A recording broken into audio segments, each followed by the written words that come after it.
Mr. Speaker, I rise to present a resolution that I am introducing in this House and that I hope will receive prompt passage and bipartisan support. The resolution reads as follows. Whereas in recent weeks, tent encampments have spread at universities across the country. These encampments are illegal and in violation of university policies. They have become rife with anti-Semitic threats and acts of violence, harassment, and other disruptive behavior.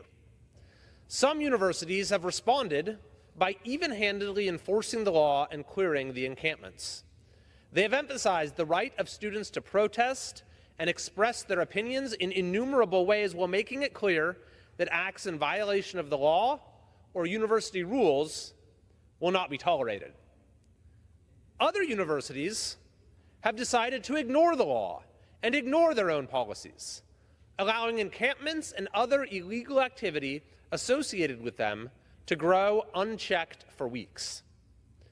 Encampments have made demands of universities, such as divesting from companies tied to Israel, cutting ties with Hillel campus programs, and ending study abroad programs to Israel. Some of these universities have even negotiated with those in the encampments and agreed to their demands around changes in university policy, including Northwestern University, UC Riverside, Brown, Rutgers, Johns Hopkins, and the University of Minnesota. Still others have canceled classes, moved to online meetings, or canceled graduation ceremonies, and that includes Columbia, UCLA, UC San Diego, and Emory University. These encampments and the criminal behavior connected to them, such as threats or acts of violence, blocking or occupying buildings, genuine harassment, or other disruptive behavior, are not protected by the First Amendment. To the contrary, they disrupt the operation of the university and the academic freedom and speech rights of other students.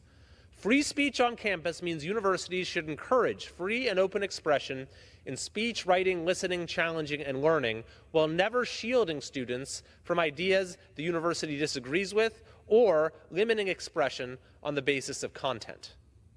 It does not mean universities should tolerate the promotion of violence, the destruction of property, the obstruction of students' freedom of movement, harassment, vandalism, or other unlawful acts.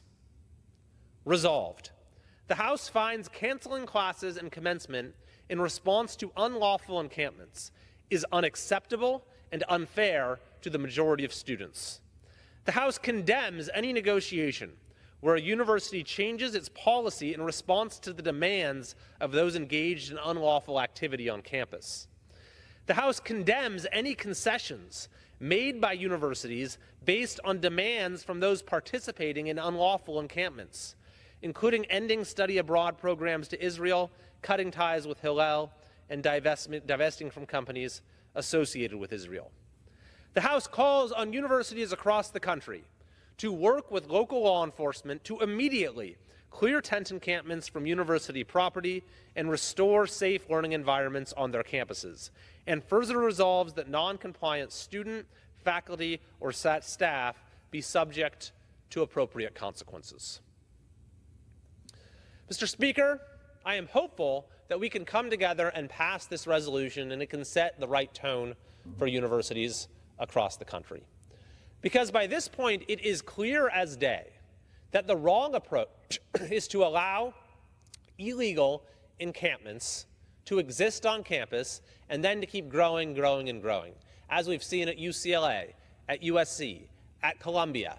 That only makes the problem more unmanageable. It only causes things to spiral out of control.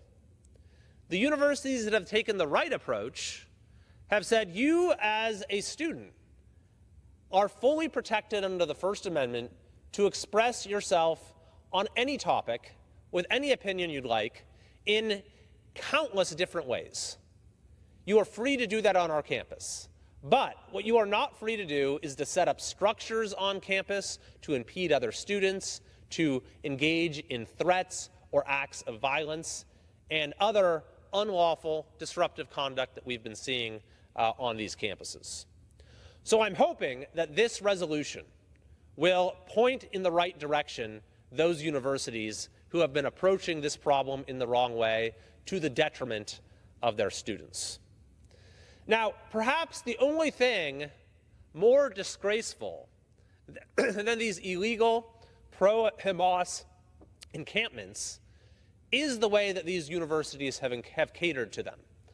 But perhaps even more disgraceful than that is the way that some politicians have. The way that some political leaders have remained silent or have refused to condemn things that are so morally clear, have equivocated on the clearest of moral questions. Well, President Biden did come out and make a strong statement today. Up to this point, his response has been manifestly inadequate. The governor of my state, Governor Newsom in California, has had next to nothing to say about it, even though some of the worst situations are on California campuses. And just today, the Secretary of Education, Miguel Cardona, testified before our committee, the Education and the Workforce Committee. Now, Mr. Cardona came into this hearing with a troubling record. For example, he recently refused to say whether chants of "From the River to the Sea" are anti-Semitic. Now, at today's hearing, I asked him some basic questions. I asked him if he would condemn the illegal tent encampments on university campuses. Secretary Cardona refused to do so. I asked him if he would condemn faculty members who interfere with the attempts of law enforcement to clear out these encampments and enforce the law. Secretary Cardona refused to condemn them. I asked him if he would condemn calls to divest from Israel. Secretary Cardona refused to do so. Perhaps most incredibly, I asked the Secretary several times, Secretary Cardona, will you condemn calls for universities to cut ties with Hillel, as, for example, the organization Students for Justice in Palestine recently did at UC Santa Cruz? I asked him again and again, Secretary Cardona, will you condemn calls to cut ties with Hillel? And Secretary Cardona refused to do so. Why is this so hard? Hillel is a center for Jewish community and campus life on campuses all across the country. And Secretary Cardona is unwilling to condemn those who say universities should cut ties with these organizations.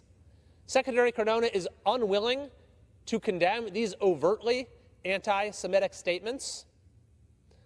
So given what the president said today, if we are to take seriously his statements condemning what is happening on our university campuses, we need to ask the question whether we can take that commitment seriously so long as Miguel Cardona remains his Secretary of Education.